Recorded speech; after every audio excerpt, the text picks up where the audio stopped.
গণভোটে যদি না দাও, তোমরা যদি না বুঝো, দেশ ধ্বংস হয়ে যাবে।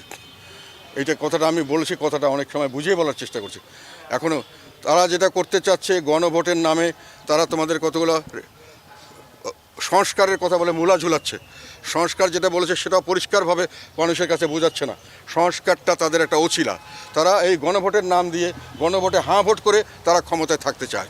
অন্তর্বর্তীকালীন সরকার ক্ষমতা থাকার অর্থ হলো অন্তর্বর্তীকালীন সরকারের সঙ্গে এনসিপি ক্ষমতা থাকবে, জামাত ক্ষমতা থাকবে। তারা ক্ষমতা দীর্ঘায়িত করার জন্যই এই গণভোটের বাহানা নিয়েছে।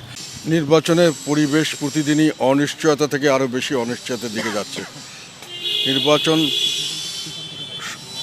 আস্তে আস্তে আরও কত ধরনের সহিংসতা বা কত ধরনের সংঘর্ষ শুরু হয়, এটা সকলেই একটা উৎকণ্ঠার মধ্যে আমরা দিন কাটাচ্ছি। এবং আমরা স্বাভাবিকভাবে যেটা বুঝতে পারছি যে বিভিন্ন তরফ থেকে নির্বাচনকে প্রভাব বিস্তার করার জন্য নানান ধরনের ভয় ভীতি এবং শক্তি প্রদর্শন করা হচ্ছে।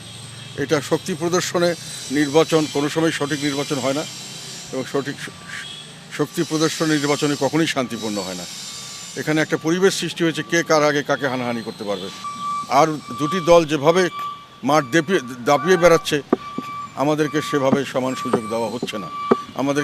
আমাদের শুধু নেতাকর্মী এবং প্রার্থী নয়, আমাদের যারা ভোট দিতে আসবে তাদেরকেও নানানভাবে ভয়ভীতির সম্মুখীন করা হচ্ছে।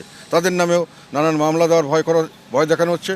অজ্ঞাতনামার হিসাবে তাদেরকে দোষী ধরিয়ে দেওয়া হবে যদি তারা বেশি কাজ করতে চায় ইত্যাদি বলে তাদেরকেও দূরে ঠেলে রাখা হচ্ছে। এখানে একটি বড় দলকে বাদ দেওয়া হয়েছে।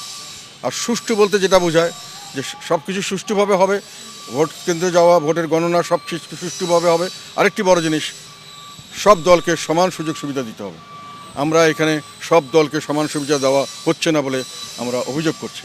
আওয়ামী লীগের মতো একটি দলকে বাইরে রেখে যে নির্বাচন হবে, সেই নির্বাচনকে অবাধ সুষ্ঠু নিরপেক্ষ নির্বাচন বলা যাবে না।